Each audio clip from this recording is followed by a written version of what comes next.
think that they've really communicated with residents and leaseholders really well.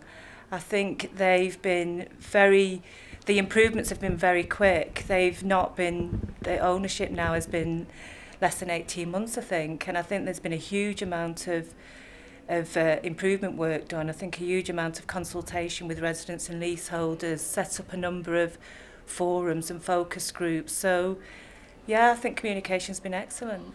I think one of the things that could be done better is the actual, perhaps responding to complaints, or, you know, to feedback, you know, so maybe they could be a bit more efficient on the complaints procedure, whereby somebody gets back to you and there's actually a follow-up, you know, so there's a time limit where somebody would get back to you and it's followed up and so on.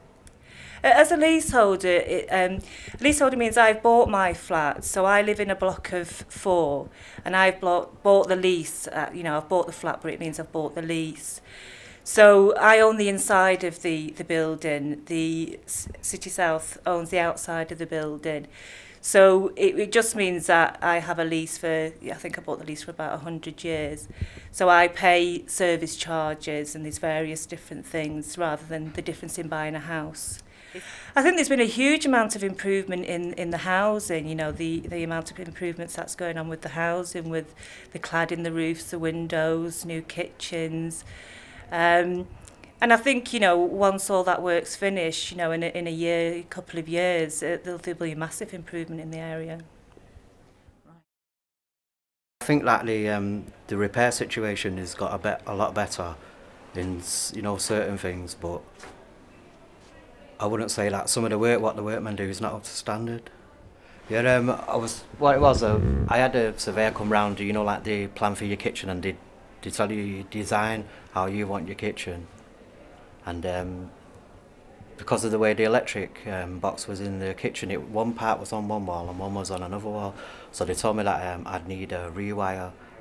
But there was a lot of messing about, and it went on for weeks and weeks. It listens to you when you make an initial call for repairs. They do listen and they do act promptly. Is there anything you think we could do better? Yes, you could do maybe a few more street walks and say to tenants who keep the place repeatedly scruffy, please get your act together. I love it because people are friendly, don't feel threatened. And in fact, a couple of times, I shouldn't say this, we've gone to bed and not locked the door. It's safe. It's a safe area. If you were the Chief Executive of City South Manchester Housing Trust, what would your #1 priority be? Environment, I think, really. Just giving the areas, because they've got a bad name, I'd like to turn it all around and give Fallowfield, Mossad and Hulme a new image. And that's all we need.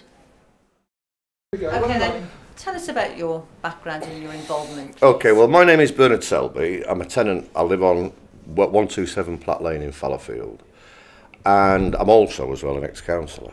So I've got a real great interest in the provision of social housing, and also good quality social housing. So I think that City South Manchester is a great example of an attempt to actually decentralise the services so it serves local people and it meets local needs. I think, one, the staff are very professional. The staff are very courteous, and they're there, you know, they're very, very helpful. So I don't think you can ask much more of staff. But by and large, I think the Housing Association, or City South Manchester, are doing a fantastic job. And as far as the consumer and the customer is concerned, then the transfer from the local authority to City South Manchester has been absolutely fantastic. I think they do well. If you ring up to make, like, say, a repair or something like that, I think that they get back to you quite quickly and efficiently. Yeah, and then they ask you what the problem is, and then you tell them, and then someone gets back to you, and then they take it from there, really. Do you think there's anything we could do better? Maybe actually sticking to the appointments, because I have had repairs, you know, needing to be done, and they've come out on a day when I've not been in. I've been at work, so then I've had to ring again and remake the appointment. I think it's quiet. It's quite friendly, because I know quite a few people in my area. And I've lived there all my life, so it's just home really. I'm just used to living there. If you were the Chief Executive of City South Manchester Housing Trust, what would your number one priority be?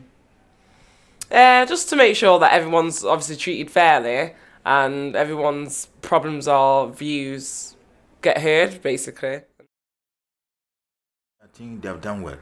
To me, honestly, I'm at Queenie Crescent, and the way I've been reading your newsletter tells me that, in fact, you have something in stock. You have something for the neighbors. Even before you do anything, you send us information. I think 1 month before.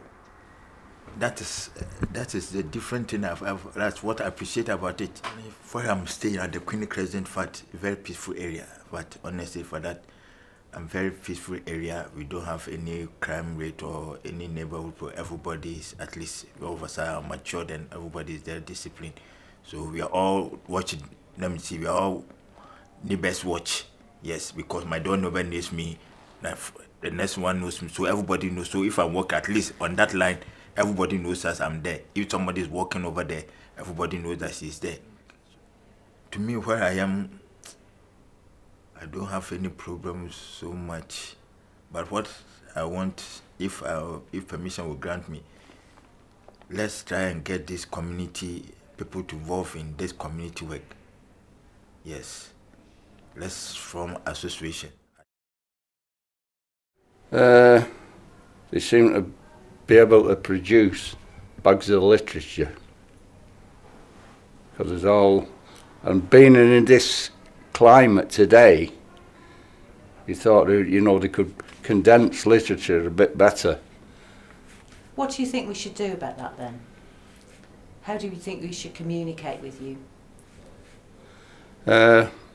You could have, like, sort of, as they have the alliance, all the different people in here, so we can let off steam, and hopefully something will happen.